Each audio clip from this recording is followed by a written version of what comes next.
복마전 제6편. 영감은 놓칠세라 긴장해서 방송소리에 귀를 기울이고 있었다. 오씨는 그 무슨 못할 짓을 하다 들킨 사람처럼 얼굴이 화끈거렸다. 쥐구멍이라도 찾아들고 싶도록 마음이 옹색해졌다. 확성기에서 울려오는 자기 목소리가 영감 손녀의 아픈 상처에 칼질을 해대는 것만 같아서였다. 같은 시각에 죽을 고비를 넘어온 사람 앞에서 자기는 행복 타령을 하고 있으니 그것이 아픈 상처에 칼질을 해대는 것이 아니고 무엇이랴.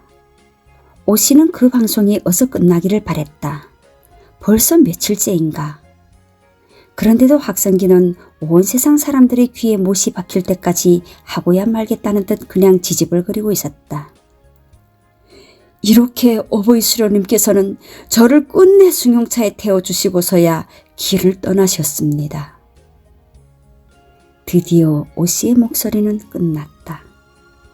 그러자 이번엔 열기 띤 방송원의 목소리가 영감 손녀의 상처 앞에 새로운 칼을 빼들고 나섰다. 듣습니까, 청취자 여러분? 우리 수령님, 우리 사회주의 제도에 대한 담없는 감사의 이 목소리를.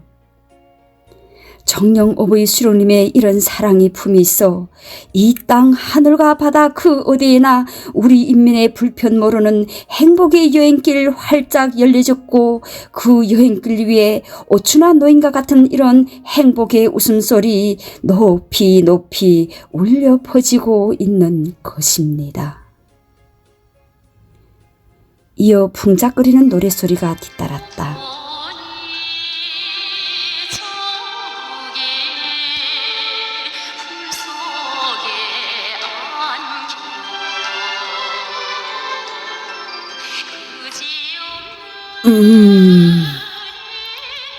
불시에 울리는 영감의 높은 신음소리가 방송소리를 밀어내며 방 안에 진동했다.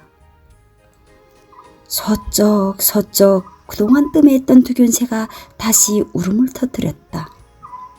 오씨는 말 못할 아픈 사연을 핏덩이로 내뱉는 듯한 그 소리가 영감의 가슴에서 울려나오고 있는 것만 같았다. 눈 뻔히 뜨고 손의 다리와 자신의 허리뼈를 분질러뜨려야 했던 그 아픔이 어찌 골수에 사무쳐 오지 않으랴. 하물며 행복의 여행길 타령이 상처를 마구 휘저어대고 있는 지금에서랴. 영감은 어제 손녀와 함께 병원에서 실려와 집에 눕게 되자 자기가 그 역에서 겪었던 일들을 자상히 들려주었다. 그 말에 의하면 숭용차 안에서 오씨의 머리에 떠올랐던 환각은 환각이 아니라 거의 현실 그대로였다.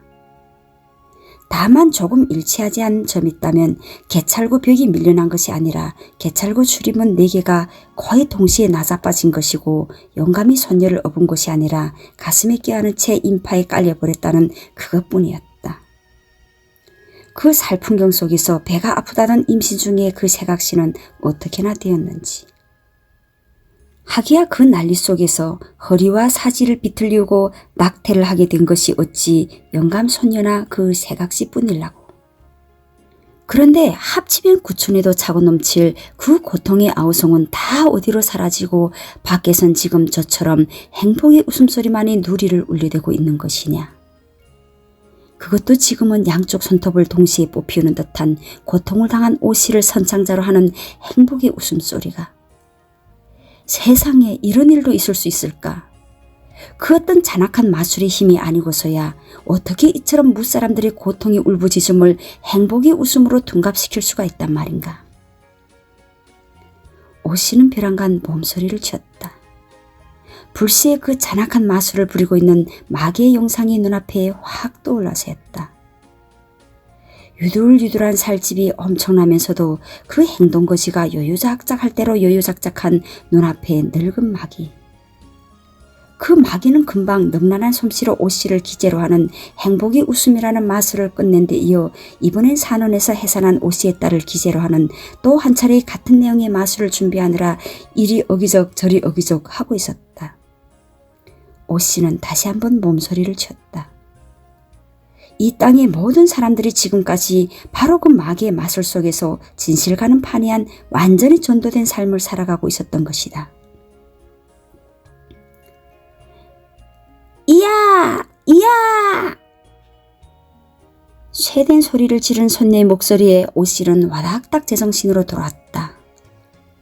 그러나 무릎 위에 손녀는 잠꼬대를 했을 뿐 그대로 숨소리가 고르렀다. 아마도 꿈속에서 다리뼈가 두 번째로 부서지기라도 하는 모양이었다. 그 애가 잠꼬대를 그렇게 하나? 영감도 오씨처럼 자기 나름의 상념에 쫓기다가 손녀의 목소리에 끼어난 듯 싶었다. 예, 잠꼬대 외다. 아, 이제 그만. 영감님도 어서 좀 잠을 청하시라는데도요. 오씨는 분명 저리고 쓰린 생각에 쫓기고 있었을 영감의 마음을 조금이라도 쓰다듬어주고 싶었다. 기왕 저질러진 일 자꾸 생각한들. 원, 내가 생각은 무슨 생각을 한다고. 영감이 덤비듯 받아넘기는 소리였다. 방송소린 방송소리고 난 그 애가 깨나면 이번엔 무슨 옛말을 들려주나 하고 옛말을 고르던 중인데 그러네. 역시 어질기만 한 영감이었다.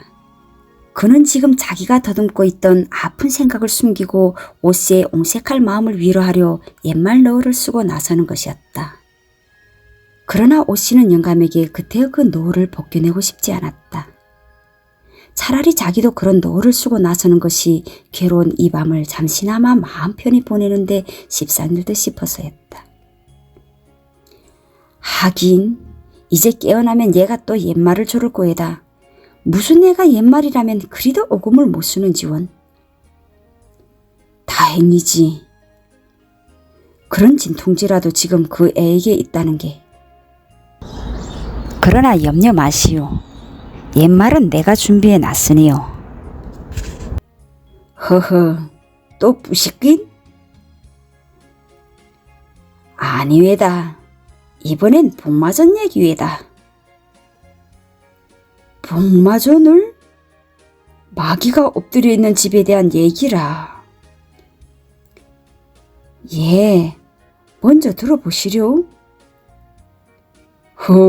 난 용순이가 아닌데. 진통제야 지금 영순이한테만 필요한 것이 아니잖수? 오씨의 말끝은 코멘 소리였다. 그럼 내 영순이가 된 셈 치지. 영감이 대답에서도 물씬 물기가 풍긴다. 오씨는 그냥 떨려나오는 목소리를 겨우 다듬어가며 생각나는 대로 이야기를 엮기 시작하였다. 옛날 어느 곳에 10길 울타리를 빽빽이 들러친 한 동산이 있었다오. 거기선 늙은 마귀가 수천의 종들을 거느리고 있었고요. 헌데 놀라운 건 그 동산의 10길 울타리 안에선 언제나 웃음소리밖에 들려나오는 것이 없었다는 거예요. 사시절 하하호호 하고 말이지요. 그건 바로 늙은 마귀가 자기의 종들한테다 온통 웃는 마술을 걸어놓았기 때문이었다나요. 왜 그런 마술을 걸어놓았냐고요? 그야 물론 종들을 학대하는 자기 죄행을 가리우고 우리 동산 사람들은 이렇게 행복합니다 하는 속임수를 쓰기 위해서였지요. 그러자고 다른 동산 사람들이 넘볼 수도 드나들 수도 없게 10길 울타리도 쳤던 거고요. 그러니 글쎄 생각 좀 해보시오.